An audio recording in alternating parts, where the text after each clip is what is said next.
Imagine building a stadium that holds 50,000 people without a single piece of modern machinery, no cranes, no power tools, no computers to calculate if the whole thing will collapse. Now imagine doing it in less than 10 years. Sounds impossible, right? But in the year 80 AD, 1,945 years ago, the Romans finished exactly that. The Colosseum. And the secrets of how they did it? They're way stranger than you think. Stick with me, and I'll show you the hidden tricks, the dark truths, and the one ingredient they use that we're still trying to figure out today. Here's what doesn't make sense. The Colosseum is massive, 6 acres of stone and concrete, taller than a 12-story building. It has 80 entrances, 4 underground levels, and a retractable roof system that could cover the entire arena. And they built it in 8 years. 8 years. For context, it took 20 years just to renovate one terminal at LaGuardia Airport. So how did ancient Romans, without electricity, without steel, without even basic blueprints, build something this complex in less time than it takes us to fix a parking garage? The answer starts with something brutal. After the Romans destroyed Jerusalem in 70 AD, they brought back 100,000 Jewish prisoners. These weren't workers, they were slaves. The Colosseum was built on their backs. Literally, 12-hour days, no safety equipment, no breaks. Emperor Vespasian wanted this arena fast, and he didn't care what it cost in human lives. But even with forced labor, you still need a plan. You need engineering. You need materials that can hold the weight of 50,000 screaming Romans. So where did they even start? Most people don't know this, but the Colosseum sits on top of a lake. Well, it used to be a lake.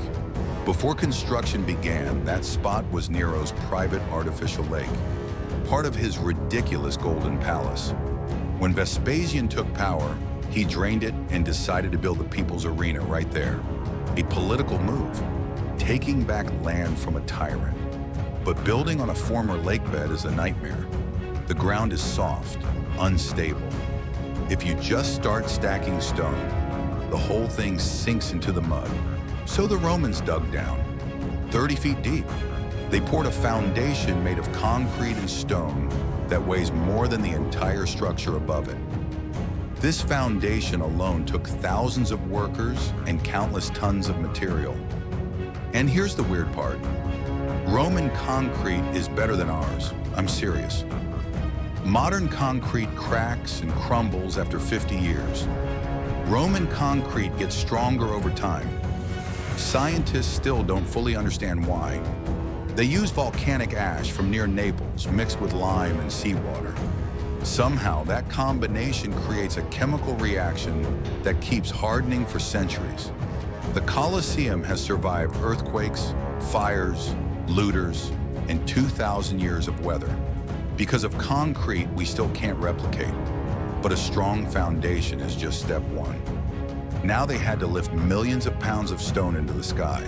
How do you do that without machines? Here's a number that should scare you.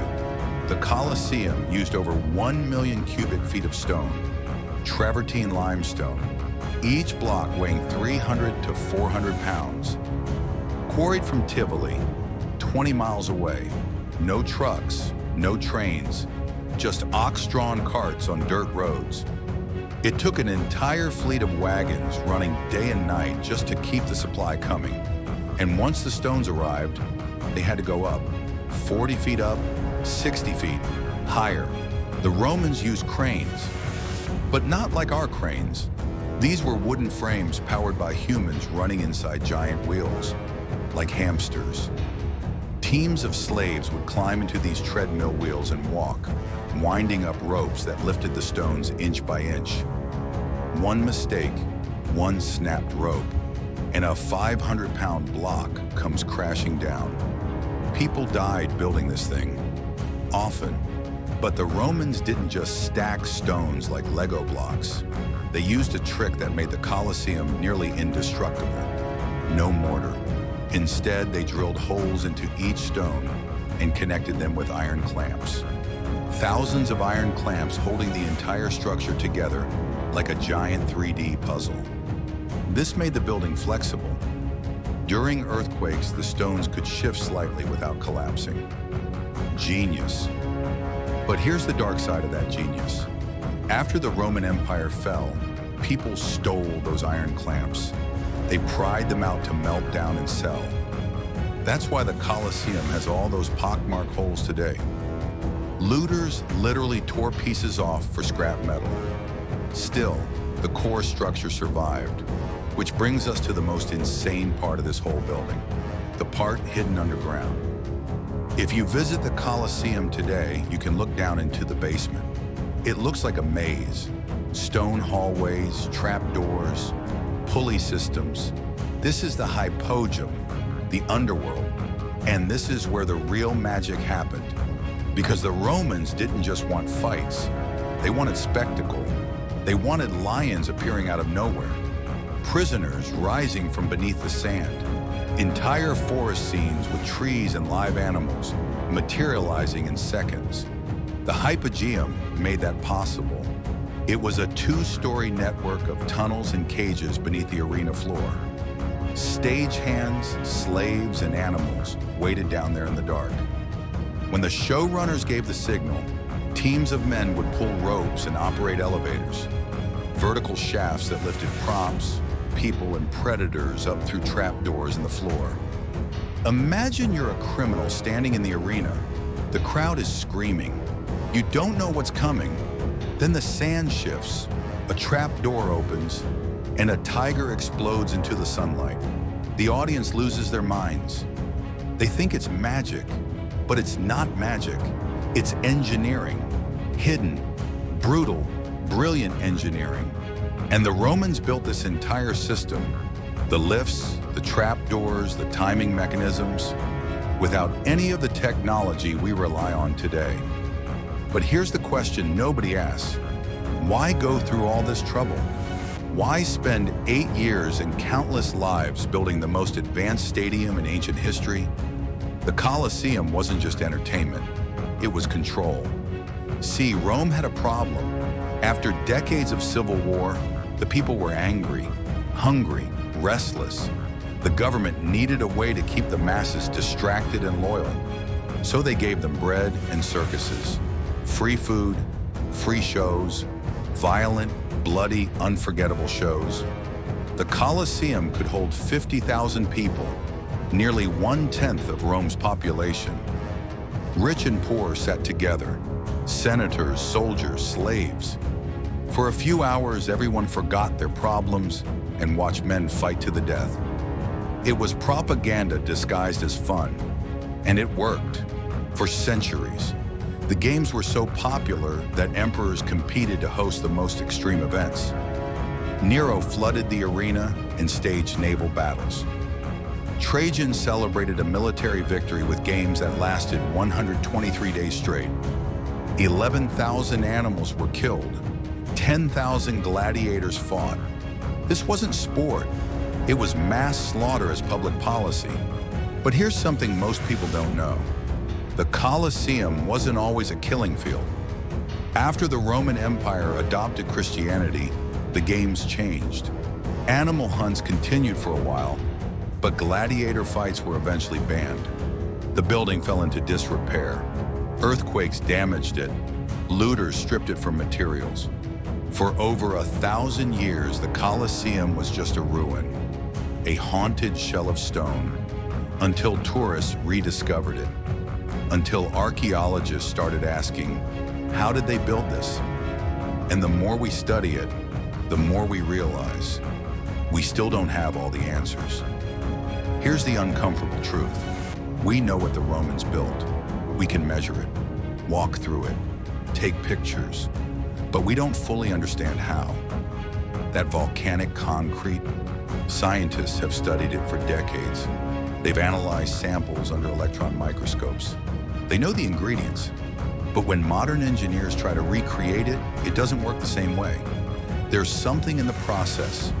Maybe the mixing, maybe the curing time, maybe the specific volcanic ash. that we're missing.